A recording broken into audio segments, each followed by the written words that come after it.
So next thing is safe recyclers, and they will talk about achieving sustainable ship recycling through the establishment of financial systems. Please go to the stage.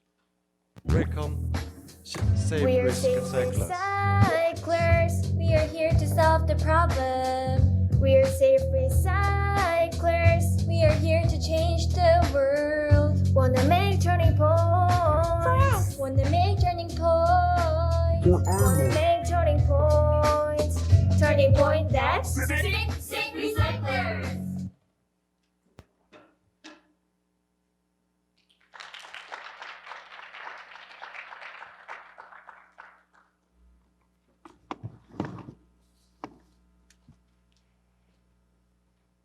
Good morning. It's a great honor to be here. We would like to have a presentation about achieving sustainable ship recycling through the establishment of financial systems.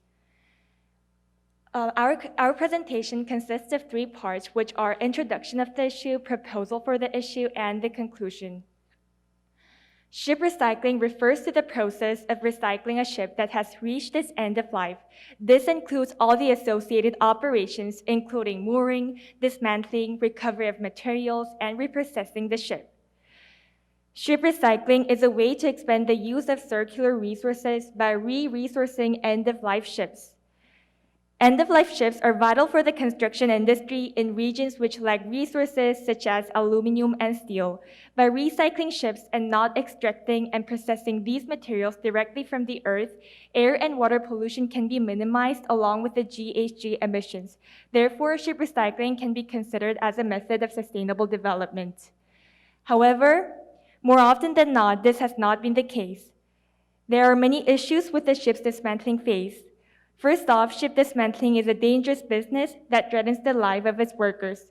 A welder with a minimum heat of 1,000 degrees must be used, and the cutting operation inside the hull is carried out with a very limited field of view. Moreover, ship dismantling causes serious environmental pollution. Toxic substances such as sulfuric acid are released during the ship's dismantling phase.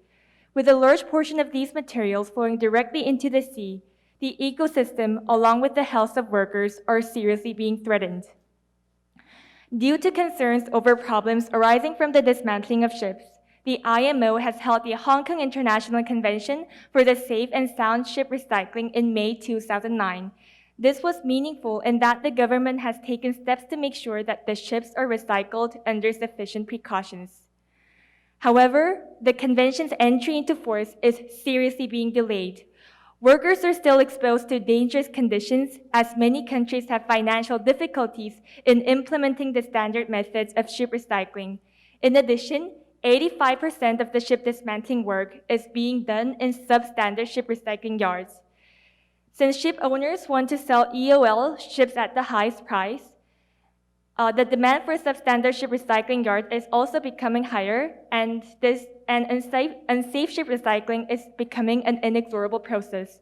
With the COVID-19 situation shutting down the world supply chain, along with the implementation of IMO 2020, where certain ships will be made unusable, it seems inevitable that the negative impacts of the ship recycling industry will only get worse. It is the ship owners, the owners and generators of hazardous materials, who are responsible for the dismantling of ships. However, rather than compensating ship recycling yards for the negative impact they have caused, they are paid for the sale of EOL ships. Since ship recycling yards lose competitiveness in the ship recycling industry if they don't pay ship owners high prices for their EOL ships, it is becoming more difficult for them to implement the standard methods of ship recycling. While ship owners benefit from ship recycling, people in substandard ship recycling facilities have to suffer from poor working conditions. We thought this process is unfair and against the polluter pays principle. According to the polluter pays principle, a person who caused the pollution should bear the cost that the pollution has caused. Taking this idea from the polluter pays principle, we would like to suggest a fund that is named Responsibility of Ship Owners Collected, which is the RSC. RSC is a fund that imposes responsibility on the ship owner. RSC will be able to provide a financial foundation for the safe and sound ship recycling to become a reality and for the HKC to be ratified. The RSC operates as a revolving fund system. The RSC regularly collects money from all countries for the purpose of realizing safe and sound ship recycling. Each country should collect money deposited by the ship owners and transfer money to the RSC. Each country should choose one of the following 3 ways to collect money from ship owners.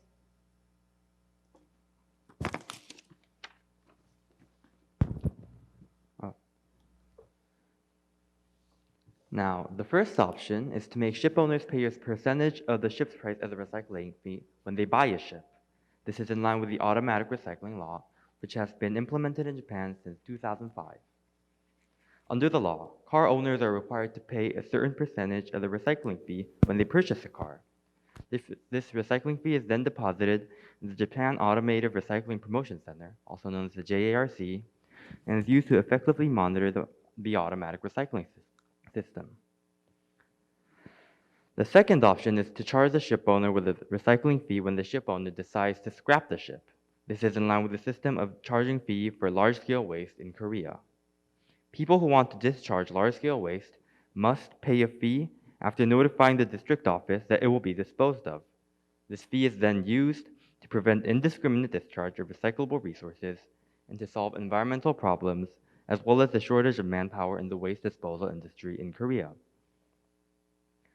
And the third option is to charge a recycling fee annually or in a periodic model during the operational life of ships. This can be an attractive option because it can be applied to both new and old ships at the same time. As the number of ships to charge the fee increases by a large amount, a lot of money could be raised in a very short amount of time with this option. Now, we'd like to introduce a method where this ship recycling fund organization can use the money collected for safe and sound recycling. First off, the RC would invest the money into researching more safe and sound recycling methods. Currently, beaching is the most popular method of ship recycling. However, due to the inherent hazards beaching has on its workers and the surrounding area, it is considered as an unsustainable method of ship recycling. Through research and development, we will be able to find alternate methods and manage the hazardous waste of recycled ships, as well as the safety of the workers. Now, secondly, the RC would make a list of approved recycling yards according to the sustainability of the recycling process and the efficiency. The RC would then advise nations to use only these approved recycling yards. Thirdly, the RC would categorize ship recycling facilities into inefficient but sustainable facilities and efficient but unsustainable facilities. And with the fund, different types of aid can be given out to these facilities accordingly. With the first category, aid will be focused on increasing employee productivity, and with the second category, the aid will be focused on worker well-being and environmental hazards. Through this, we will be able to overcome the lackluster parts of the Hong Kong Treaty 17, which we'll get into now. Now, the regulation goes as follows. Ship recycling facilities authorized by a party shall establish management systems, procedures, and techniques which do not pose health risks to the workers concerned or to the population in the vicinity of the ship recycling facility, and which will prevent, reduce, minimize, and to the extent practicable eliminate adverse effects on the environment caused by the ship recycling, taking into account guidelines developed by the organization regulation. Now, this method of This Regulation 17 is an indirect approach because the convention itself does not introduce compulsory environmentally sound methods of ship recycling. Though the convention does aim to set minimum standards, it does not specify or define the method of ship recycling. Now, due to these uncertainties, the convention leaves party states to decide which method of ship recycling is safe and environmentally sound, so everything is open to the interpretation of the party. However, through our proposal of the RSC, we will be able to support substandard ship recycling facilities with sufficient aid, R&D for the best methods of ship recycling, as well as specific guidelines. Now then, what will the IMO have to do along with the RSC? We propose that the Technical Cooperation Committee should routinely monitor how and where the money is being used. And the legal committee should continuously re-examine ambiguous treaties that have given ship owners the room to avoid their responsibilities. And the IMO subcommittee on ship design and construction should research ways to build eco-friendly ships which will minimize the damage that occurs when the ship is being dismantled.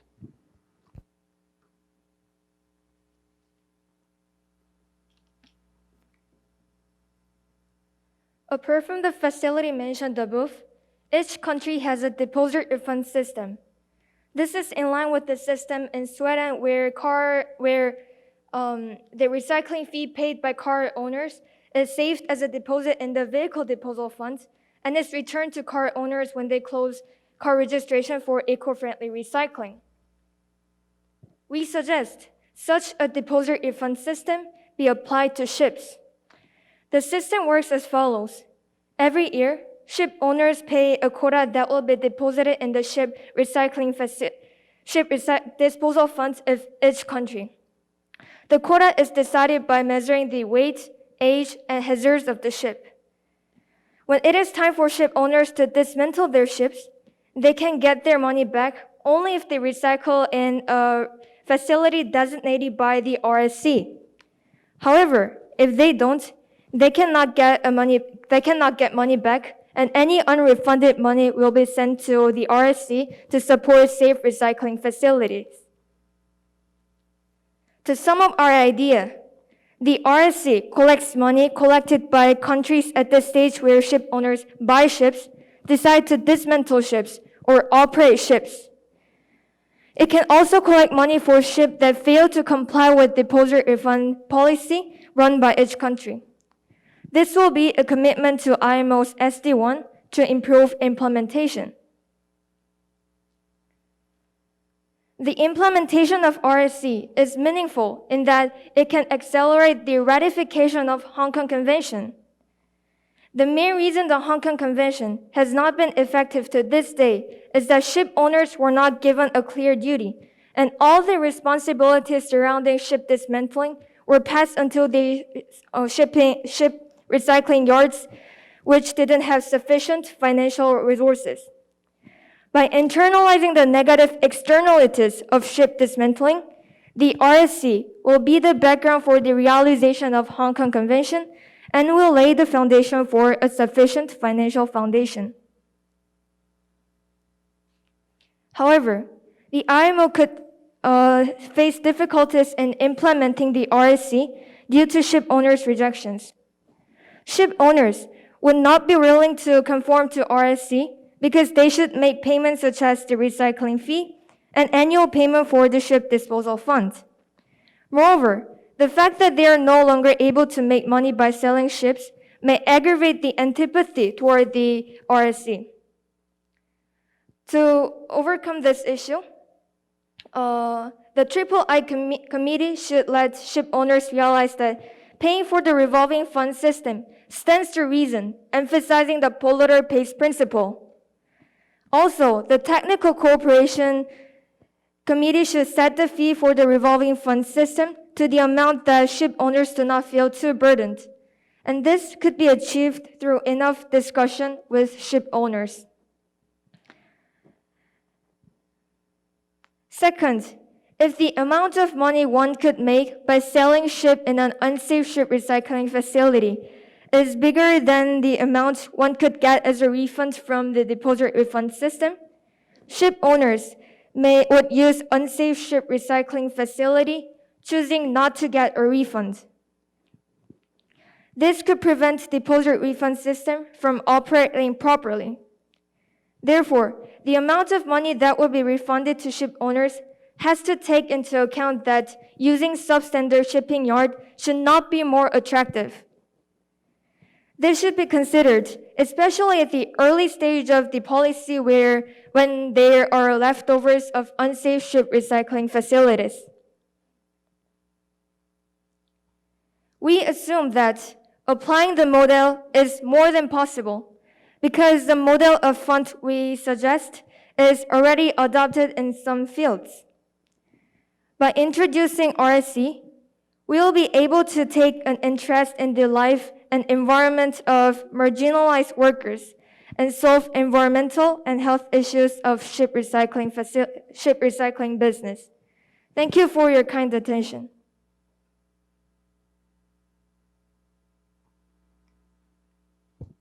Thank you very much. So if you have any questions, please raise your hand. Yeah, from Judge. Thank you for your presentation, and my question is going to be in line with your challenges you just proposed.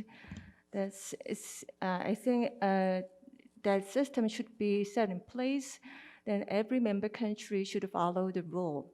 And so if you have any idea or plan for the countries to follow the system, I mean, there is any kind of legal binding factor or element?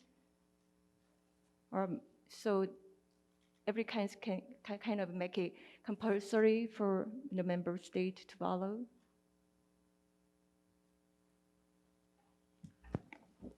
Thank you for your question. Could we please have a bit of time to prepare for our answers?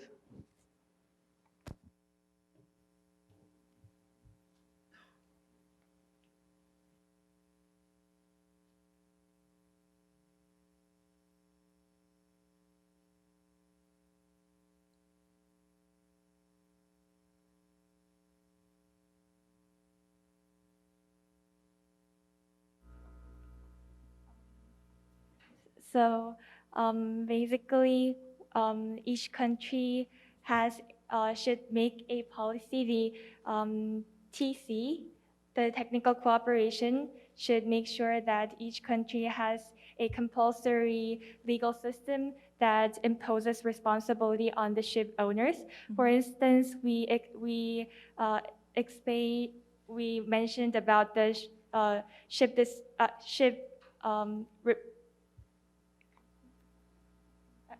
the refund policy that will be implemented in each country, and each country has an opportunity to make funds like ship disposal funds, so that the ship owners could deposit money into it. Okay, thank you. Yeah. Adding to my colleague, Judge, I would like to add in something on it. I think the main point of your proposal and my colleague's judge is how this proposal can be synchronized with domestic law to make it more facility in the more practical way. What do you think about it?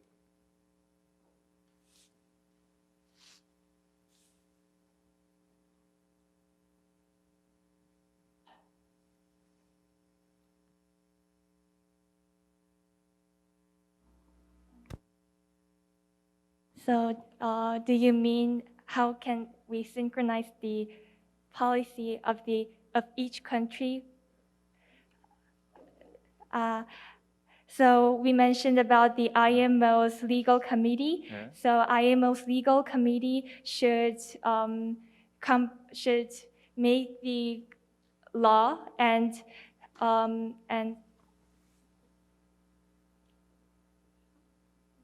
ask for the cooperation of each country that they could match the laws with with our proposal.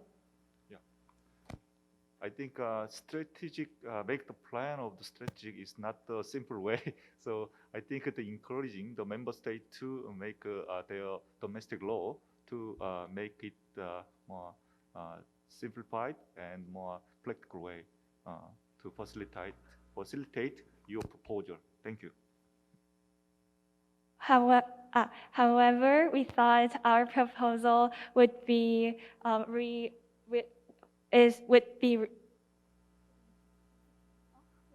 feasible because those funding systems are already researched in the EU's ship recycling regulations.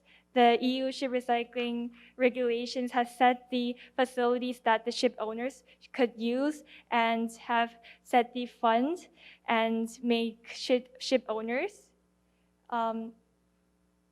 carry out their responsibility. So we thought it was feasible enough because there were lots of research done on this area. But each country has different situations because, EU has something that's very particular in member countries that all of them are united under the name of the issue, EU. So if they enforce something, some policy or something, and then the member states kind of come together to follow the law or the policy, but in other countries, things are different.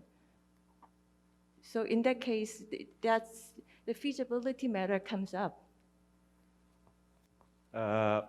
Yeah, I think this is very difficult problem. Yeah, to make all countries follow the same law. So anyway, we will go to the next question. So from Lob Ririp. Thank you, sir. Your presentation was really impressive in that you incorporated the notion of Pigouvian tax in order to correct undesirable externalities. My question is about your estimation on the amount of money that you want to charge as the burden. From the vantage point of economics of welfare, the Pigouvian tax must be equal to the external marginal cost of the externality. And if you are aware of the equation, I am curious about the estimated amount of deposit or whatever you may call it. Are you asking about exactly how much money we have to, exactly the amount of capital that our fund will have to raise? A rough estimation may do. We haven't made the estimation for the exact amount. However, we believe that there are precedents, not in the shipping sector, but in the, for example, Japanese automotive industry, as we have mentioned, and we can benchmark those examples. Well, obviously, we don't have the capability to exactly know how much capital will be raised in an international fund. However, we have mentioned that there are precedents in other industries that we can follow. Yes. And since a financial foundation is needed to encourage safe and sound ship recycling, of course, this money would not be raised in a short time, but making the money is important, and we expect that the money would not immediately, but over a period of about 20 years, I think the money would be raised needed to allow the capital accumulation. So I think it could be more specific if you included the calculation or estimation of the amount of money or the capital. Thank you. Yep. Next question from Master. Thank you for your presentation. And I basically have 3 questions. Firstly, most of the retired ship in the developed nations can be actually recycled and to go to the developing nations. So even retired ship that the ship owner wants to dispose can actually go to the developing nation as a recycle. So will it be counted as a disposable materials or will it not be? And second question is regarding... Sorry. Can we ask one question and give an answer, and then we can go to the next question? Yep. It's kind of interconnected, but... Okay. Yeah. So it's interconnected. And will the LDCs actually have those capabilities to manage all the ships they have within their countries?